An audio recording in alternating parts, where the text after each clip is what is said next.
بسم اللہ الرحمن الرحیم. تو وائرل ٹاک کے ساتھ آپ کا ہوسٹ سجاد حسین. ناظرین, ڈیجیٹل میڈیا کے اوپر جو یوتھ ہے وہ اس کا استعمال بہت زیادہ کر رہی ہے اور ہمارے جو نوجوان ہیں ان کے اندر ایسی فرسٹریشن پیدا ہو رہی ہے جس کا انجام جو ہے بڑا خوفناک دیکھنے میں آیا ہے. ابھی آپ کراچی میں ایک نوجوان کا قتل دیکھ لیں یا پھر پشاور میں ایک لڑکی کی سوسائڈ. اسی پر آج ہم بات کریں گے کہ آخر ڈیجیٹل میڈیا نوجوانوں کے لیے اتنا خطرناک کیوں بنتا جا رہا ہے. آج کی پوڈ کاسٹ میں ہمارے مہمان ہیں محمد نوید بٹ صاحب. ان سے جانتے ہیں کچھ وجوہات. السلام علیکم بٹ صاحب. وعلیکم السلام. اچھا بٹ صاحب, یہ جو ڈیجیٹل میڈیا ہے اس کے خاص طور پر یوتھ کے اوپر بڑے گہرے اثرات دیکھنے میں آئے ہیں. ان کی لائف تقریباً چینج ہو رہی ہے اور یہ اتنا آگے خطرناک حد تک پہنچ گیا ہے کہ کراچی کے اندر مصطفیٰ عامر کی جو ہلاکت ہوئی ہے اور اس کا ایک بڑا اندوناک ایک قتل ہوا ہے, اور اس طرح کے کچھ واقعات ہم نے پشاور میں بھی دیکھے. اس پہ تھوڑا سا بتائیے گا کہ آخر یوتھ ہماری اس کو کس طرح سے فیسینیٹ کر رہی ہے. دیکھیں, جو سوشل میڈیا ہے اتنا خطرناک نہیں تھا.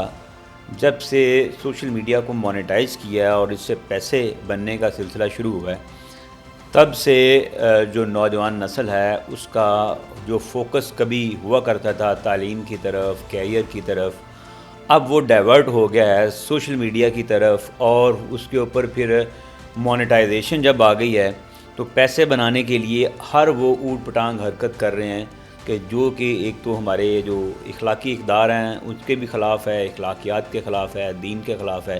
یہ ساری چیزیں پیسے کے چکر میں ہو رہی ہیں.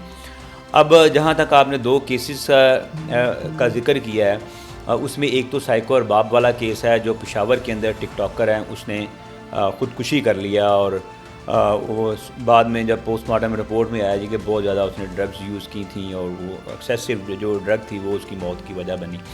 اب اس طرح کی کیسز, سائیکو اور باب کا جو کیس ہے, اس طرح کے بہت سارے کیسز آپ کو دیکھنے ملیں گے ہماری سوسائٹی کے اندر. آئے روز کوئی ٹک ٹاکر ویڈیو بنانے کے چکر میں کسی ایکسیڈنٹ, کسی حادثے کا شکار ہو کے اپنی جان گنوا بیٹھتا ہے. کوئی جو ہے وہ خودکشی کر لیتا ہے, اتنا ڈپریس ہو جاتا ہے, اس کے اندر انزائٹی لوگوں کے اندر بہت زیادہ ہے, ڈپریشن بہت زیادہ ہو چکا ہے. اور پھر اس کے بعد کوئی ایسا ملتا ہے کہ جو ایک دوسرے کی جان لینے کے در پہ ہو جاتے ہیں, ایک دوسرے کو قتل و غارت بھی ہو رہی ہے. اب آپ نے جو ارمغان والا کیس ہے یا مصطفیٰ عامر والا کیس کراچی کے اندر ہوا ہے, اس میں بھی کسی خاتون کا چکر ہے. اور وہ جو ارمغان ہے وہ ڈرگ ڈیلنگ وغیرہ بھی کرتا تھا. اب اس جو ارغمان اور مصطفیٰ عامر کی جو آپس میں لڑائی ہوئی تھی کسی خاتون کی وجہ سے نیو ایئر نائٹ کے اوپر, انہوں نے پھر اس کو جب بلایا اپنے گھر میں, جب وہ ملے اور پھر وہاں پہ مزید جھگڑا بڑھا اور پھر وہ اس نے راڈ مارے اور اس کو نیم بے ہوشی کی حالت میں وہ گاڑی میں لے گئے اور اس کو جو ہے ڈگی میں بند کر کے, اور پھر وہ کوئٹہ کی طرف لے کے گئے ہیں.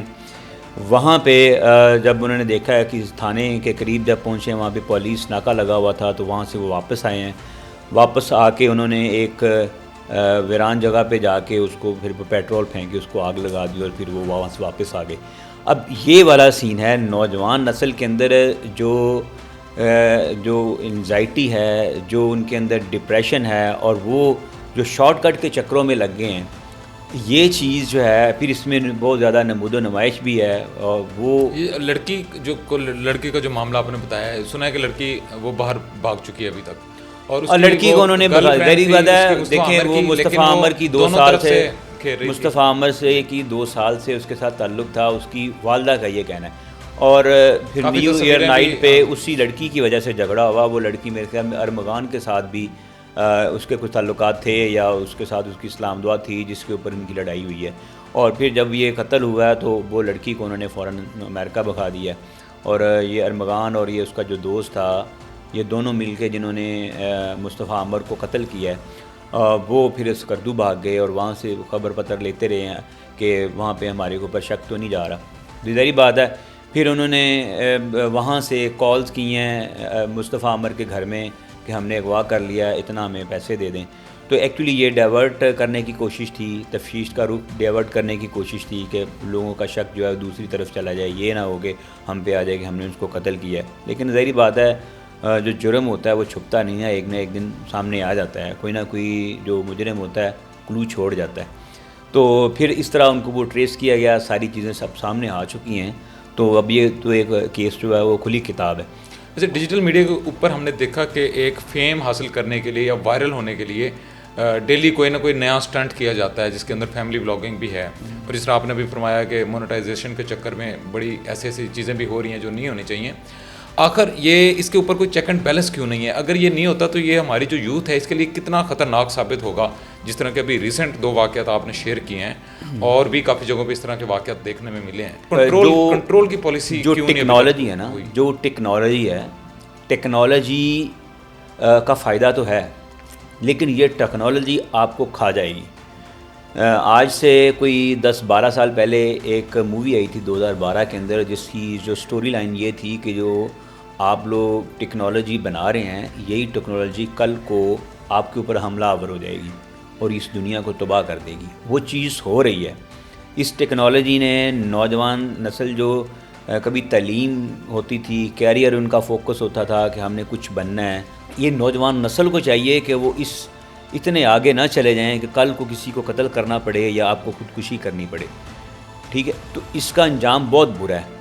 پیسہ جب بھی آپ کے پاس زیادہ آتا ہے تو آپ کے لیے بے چینی لے کے آتا ہے, آپ کے لیے وہ نقصان کا باعث بنتا ہے. جتنے پیسے کم ہوں گے اتنے آپ سکون کے اندر رہیں گے.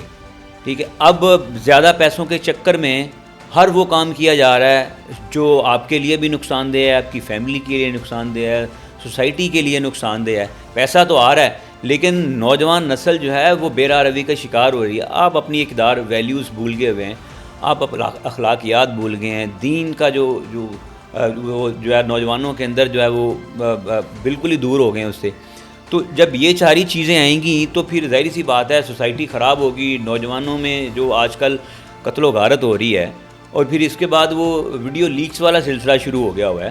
تو یہ ویڈیو لیکس کچھ تو ڈیلیبریٹلی کی جاتی ہیں کہ وائرل ہونے کے چکر میں جب آپ کی ریچ ختم ہو جاتی ہے سوشل میڈیا کے اوپر, تو آپ وہ اپنی ویڈیوز کو جو ہے وہ ریلیز کرتے ہیں, جس سے لوگ پھر وہ آپ کی پھر وہ سرچ کرتے ہیں, آپ کو سوشل میڈیا کے اوپر آپ کو ویوز زیادہ ملتے ہیں. تو جو اس طرف آ گئے ہیں, تو یہ پھر اس کے بعد کچھ تو پھر اگر ایسا نہیں ہوتا جو خود نہیں کرتے, جس کی کر دی جاتی ہیں اس کی زندگی ویسے ختم ہو جاتی ہے, وہ خودکشی کر لیتا ہے جب یا پھر وہ بلیک میل ہونا شروع ہو جاتے ہیں. تو یہ چیزیں تو سوشل میڈیا کے ساتھ ساتھ ہی ہیں. تو نوجوانوں کو اس سے دور رہنے کی ضرورت ہے. آپ اچھا کانٹینٹ بنائیں جو آپ کا ہو, کیا کہتے ہیں اس کو, کنسٹرکٹیو ہو, سوسائٹی کے اندر کنٹریبیوٹ کرے پازیٹیولی, وہ چیزیں ہوں. اب بہت ساری ہمارے پاس ایگزامپلز ہیں. ڈاکٹر عرفان صاحب ہیں میرے خیال میں, ڈاکٹر عرفان صاحب کا بہت سوشل, وہ دیکھیں وہ شروع میں 1-2 ان کی ویڈیوز وائرل ہوئی, اس کے بعد وہ اتنا پازیٹیو کانٹینٹ ہوتا ہے, ہمیشہ وہ اچھی بات کرتے ہیں اور ہمیشہ ریسرچ ان کی ہوتی ہے پوری ویڈیوز کے اندر. اسی طرح اور بہت سارے حافظ احمد صاحب ہیں, پھر زنیر صاحب ہیں جو آپ کا پاکستان کی خوبصورتی کو پروموٹ کر رہے ہیں. ابرار ہو گیا, ٹھیک ہے, ابرار جو ہیں وہ پوری دنیا ورلڈ وائڈ پاکستان کو ریپرزینٹ کر رہے ہیں. یہ ہیں اچھے کانٹینٹ کریٹر. اس طرح کے بہت سارے ہوں گے جن کا وہ نام مجھے نہیں بھی یاد. ٹھیک ہے, تو یہ لوگ اچھا کانٹینٹ بنا رہے ہیں, یہ بھی ہے. دوسری طرف جو آپ لوگ ایک سٹنٹ کر کے اور دنوں میں وائرل ہونے کے چکر میں اور شارٹ کٹ کے چکر میں نوجوان پڑھ رہے ہیں, اس کا وہی انجام ہے جو سائیکو ارباب کا ہے, یا بہت سارے مناہل ملک کا ہے, یا پھر اس طرح کے بہت سارے لوگ ہیں جن کی ویڈیوز لیک ہیں, یا پھر جو ہے وہ جو انزائٹی اور سٹریس میں آ کے خودکشیاں کر رہے ہیں. تو اس کا انجام یہ والا ہونے والا ہے. اچھا, ڈیجیٹل میڈیا کے اوپر جس طرح آپ نے کہا کہ ایک شو آف بہت زیادہ ہے, لوگ نمود و نمائش کی طرف جاتے ہیں.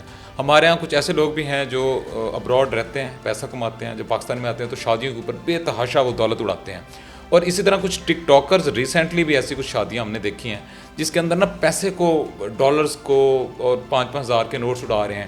اس کے پھر ریلز جو ہیں وہ وائرل ہوتی ہیں اور وہ ملینز آف ویوز میں جاتی ہیں. جب وہ چیزیں ایک لڑکا یا لڑکی گھر بیٹھے دیکھتا ہے تو اس کے اندر ڈیفینیٹلی ایک اپیل تو ہوتی ہے کہ وہ بھی پیسے بنائے, چاہے اس کا ذریعہ جو مرضی ہو. تو اس فرسٹریشن کو کیسے روکا جا سکتا ہے کہ آپ اپنی لمٹ تک رہیں؟ اس سے اگر سوسائٹی ڈیمیج ہو رہی ہے یا ہماری یوتھ ڈیمیج ہو رہی ہے تو ایسی چیزیں نہیں ہونی چاہیے. دیکھیں, نمود و نمائش کسی بھی فارم میں ہوں وہ نقصان دہ ہے. ٹھیک ہے, آپ کو دوسرے جن کے پاس نہیں ہیں ان کے لیے فرسٹریشن کا باعث بنتی ہے. جو باہر سے آتے ہیں, باہر سے پیسہ کما کے آتے ہیں, وہ بھی ایک نمود و نمائش ہے, وہ نہیں ہونی چاہیے. اور وہی پیسہ جو اتنا وہ وہاں پہ ضائع کرتے ہیں وہ کسی پاکستان کے اندر اور بہت سارے مسائل ہیں. آپ کی سوسائٹی کے اندر بہت سارے ایسے لوگ ہوتے ہیں جن کو پیسوں کی ریئلی ضرورت ہوتی ہے. کسی کو تعلیم کی, بچوں کی تعلیم کے لیے ضرورت ہوتی ہے, کسی کو علاج کے لیے ضرورت ہوتی ہے, اور بہت سارے ایسے لوگ ہیں بھی کہ جو پیسہ جو ہے وہ اس طرف خرچ کرتے ہیں اور اپنے سوشل میڈیا کو بھی انہوں نے اسی لیے پرپز کے لیے یوز کر رہے ہیں کہ وہ لوگوں کی مدد کریں. تو یہ چیز ہونی چاہیے. اور دوسرا آپ نے جب شادیوں والی بات کی ہے تو اس کے بعد اس کی حقیقت یہ ہے کہ یہ جو پیسے وہ شادیوں کے اندر بہت زیادہ دکھاوا کیا جاتا ہے. ایک تو وہ فیک ہوتے ہیں, وہ آپ کو کچھ چند روپوں میں آپ کو ڈالرز مل جاتے ہیں, کافی وہ نوٹ مل جاتے ہیں, کاپیاں مل جاتی ہیں. اچھا, تو یہ جو نوجوانوں کو یہ چیز ہونے دیجیے, وہ پیسے اصلی نہیں ہوتے, وہ نقلی ہوتے ہیں. تو وہ ڈالر کے چکر میں ڈالر کے پریشان ہو کے بغیر ان کے پاس ایک تو پیسہ ان کے پاس ہوتا بھی ہے, لیکن وہ بہت زیادہ نمود و نمائش اس پیسے کی ہوتی ہے جو فیک ہوتے ہیں. تو یہ چیز بھی ہے. حکومت کو چاہیے کہ جو ایسی شادیاں ہوتی ہیں FBR ایکٹیو ہو, اور ان کے اوپر جو آپ تنخواہ دار طبقے کے اوپر اتنے ٹیکس لگا رہے ہیں اور جو بیچاری ان کی حق حلال کی کمائی ہوتی ہے اس کو بھی آپ جو ہے وہ ضبط کر لیتے ہیں. وہی آپ ان ایسے لوگوں کے اوپر کریک ڈاؤن کریں جن کے پاس بہت زیادہ پیسہ ہے, بہت زیادہ شادیوں میں نمود و نمائش کرتے ہیں, ان سے آپ ٹیکس نکلوائیں, ان سے پیسے لیں. تو حکومت کو بھی چاہیے کہ اس طرح کا کوئی ایسا لاہ عمل بنانا چاہیے کہ جو بہت زیادہ جو نمود و نمائش سوشل میڈیا کے اوپر ہو رہی ہے اس کو کنٹرول کیا جا سکے.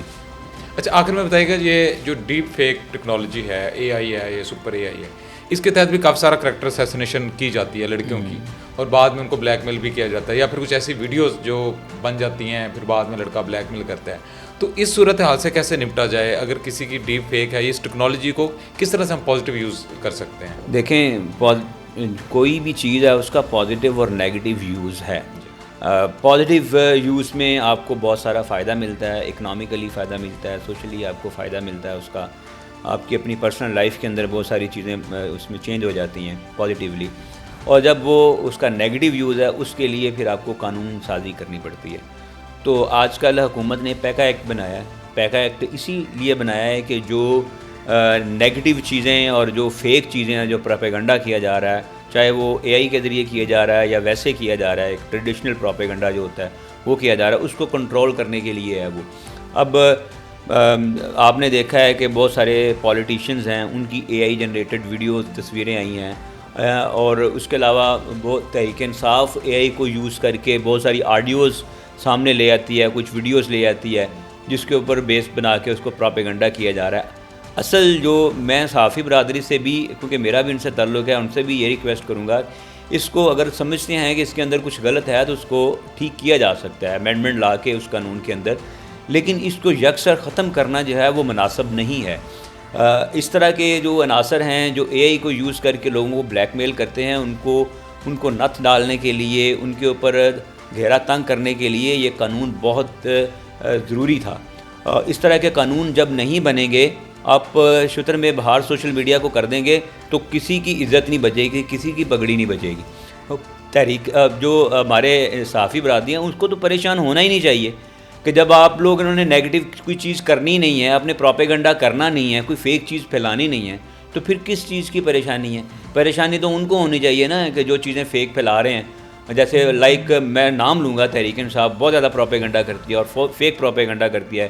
ان کے جو ویریفائڈ پیجز ہیں وہاں سے نیگیٹو چیزیں پروموٹ کی جا رہی ہیں, ٹھیک ہے, اور AI جنریٹڈ تصویریں جو ہیں وہ پوسٹ کی جاتی ہیں. تو اس کو ایکچوئل تکلیف تو ان کو ہونی چاہیے. تو صحافتی برادری کو بھی دیکھنا چاہیے کہ جو ہم ٹیکنالوجی کے دور میں مزید آگے بڑھ رہے ہیں, تو اس میں اس کے نیگیٹو یوز کو کنٹرول کرنے کے لیے یہ قانون جو ہے وہ ہونا چاہیے اور اس کو سپورٹ کرنا چاہیے. جی بالکل, قانون سازی اگر اچھی ہے, آپ کے معاشرہ بہتر ہوتا ہے تو اس پر عمل درآمد بھی ڈیفینیٹلی کرنا چاہیے. بہت شکریہ. تھینک یو سو مچ. اللہ حافظ.